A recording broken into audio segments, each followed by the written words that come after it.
নমস্কার বন্ধুরা, ঘরলক্ষ্মী রান্নাঘর থেকে আবার আপনাদের স্বাগত। আজকে আমি আবার একটা নতুন রেসিপি নিয়ে এসেছি। আজকে আমি বানাবো দোকানের মতো হাতে একদম বানানো চিকেন পকোড়া। তাই আপনারা প্রথম থেকে শেষ অবধি পুরো ভিডিওটা দেখতে থাকুন। আমি এখানে চিকেন পকোড়ার জন্য এই চিকেনগুলো এরকম ছোট ছোট করে পিস করে কেটে নিয়েছি। এর মধ্যে একটা পাতি লেবু রস পাতি দিয়ে দেব। আমি আগে থেকেই চিকেনটাকে ভিনেগার জলে ভিজিয়ে রেখেছিলাম। একসঙ্গে ভালো করে এইভাবে মেখে নেবো পাতি। এবার দিয়ে দেবো পেঁয়াজ কুচি, দিয়ে দেবো আদা রসুনের পেস্ট, দিয়ে দেবো লঙ্কা কুচি, আর একটা ডিম ফাটিয়ে আমি এইভাবে দিয়ে দেবো। দিয়ে দেবো 1 চামচ কর্নফ্লাওয়ার, দিয়ে দেবো 1 চামচ ময়দা, দিয়ে দেবো 1 চামচ বেসন। এবার দিয়ে দেবো 1 চামচ লবণ, 1 চামচ জিরের গুঁড়ো, 1 চামচ ধনে গুঁড়ো, আর 1 চামচ লাল লঙ্কার গুঁড়ো। দিয়ে ভালো করে একসঙ্গে চিকেনের সঙ্গে মাখিয়ে নেব। চিকেনটা ভালোভাবে মাখানো হয়ে গেছে। এবার চিকেন পকোড়া কারা কারা খেতে ভালোবাসেন আমাকে কমেন্টে জানাবেন। এটা 10 মিনিট আমি রেস্টে রেখে দেবো। জায়গা থেকে দেখছেন আমাকে কমেন্টে জানাবেন। 1 চামচ হলুদের গুঁড়ো আর 1 চামচ গোলমরিচের গুঁড়ো।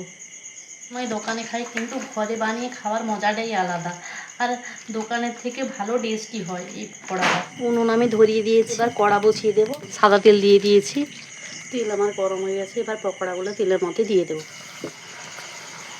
চিকেন পকোড়াগুলো হালকা আঁচে ভাজতে হবে, বেশি আঁচ দিলে হবে না। আর এই রকম করে লাল লাল করে একদম ভেজে নিতে হবে।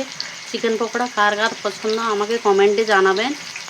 আমার চিকেন পকোড়া লাল লাল করে ভেজে নিয়েছি। এই দেখুন কত সুন্দর ভাজা হয়েছে। এবার আমি একটা পাত্রে রেখে দেব। এই চিকেন পকোড়া আপনারা যে যার সস পছন্দ করে সসের সঙ্গে খেতে পারেন। দেখুন দোকানের মতো একবারে আমি পকোড়া আজকে বানিয়ে নিয়েছি। আমার পকোড়ার সঙ্গে নিয়ে নিয়েছি সয়া সস। আপনাদের কি সস ভালো লাগে আমাকে কমেন্টে জানাবেন। এখানে তার জন্য পকোড়ার জন্য স্যালাড কেটে নিয়েছি, টমেটো কাটা, শসা কাটা, পেঁয়াজ কাটা, কাঁচা লঙ্কা কুচি। এর মধ্যে আমি মশলা দিয়ে দেবো। এর মধ্যে দেবো লবণ, জিরের গুঁড়ো, ধনে গুঁড়ো, এর সঙ্গে দিয়ে দেবো লেবু।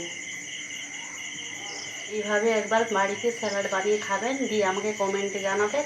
অসাধারণ লাগে। পকোড়ার সঙ্গে একবারে স্যালাড একদম তৈরি হয়ে গেছে।